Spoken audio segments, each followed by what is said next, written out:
Welcome back to Hannity. Now, earlier this week, Dr. Benjamin Carson's presidential campaign was dealt a horrible blow. One of its volunteers, 25-year-old Braden Joplin, was killed in a car crash in Iowa.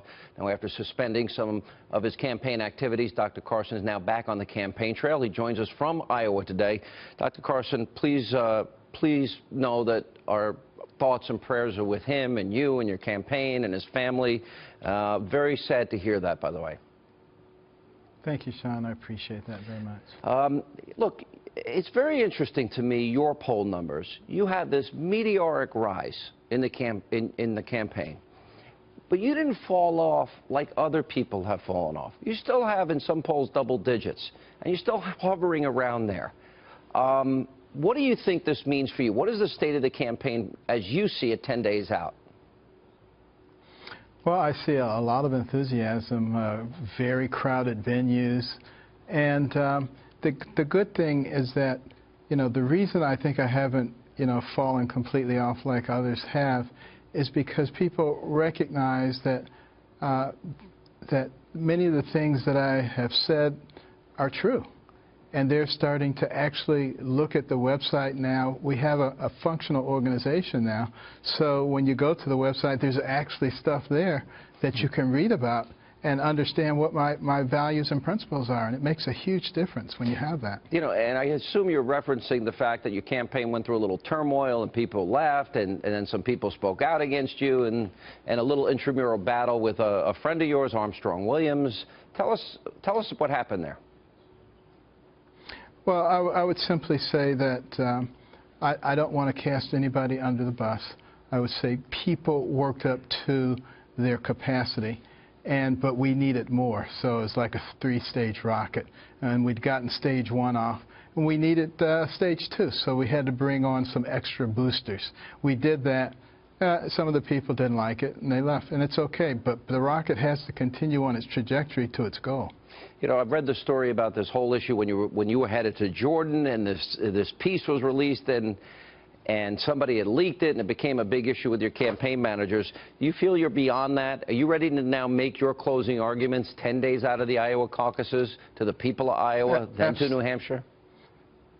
Absolutely, way beyond that. And you look at what we learned during that Jordan trip by having an opportunity to talk to Syrian refugees over there and recognize that really the best option is to resettle them in their own country.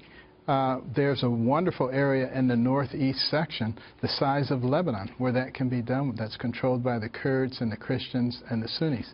And they have a lot of their own people throughout the Arabian Peninsula that can be recruited, young men who can be trained as a protective force. So there are some really excellent options for us there. But, in terms of a closing argument, people say, but you're not a politician. How can you solve our problems? Well, there are a lot of people who think that only politicians can solve our problems. Mostly politicians think that. And, you look at Congress, there's 9,000 years of experience there. They're not solving the problems.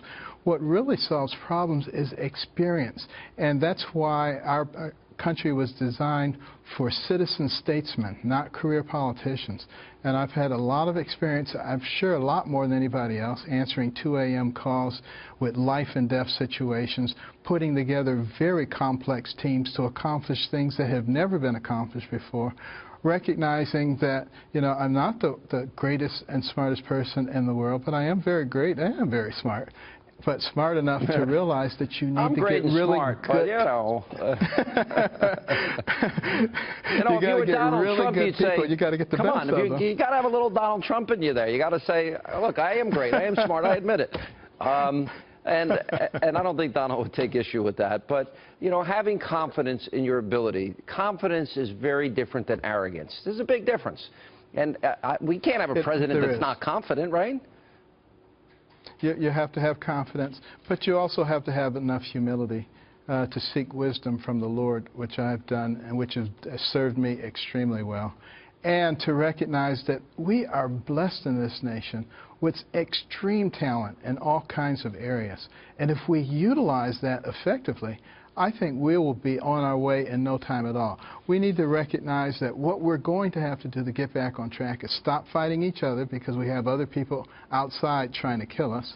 We need to have fiscal responsibility once again. In the Carson administration, the first thing I do is call Congress together and tell them any budget they submit that borrows from our future, it is not getting signed.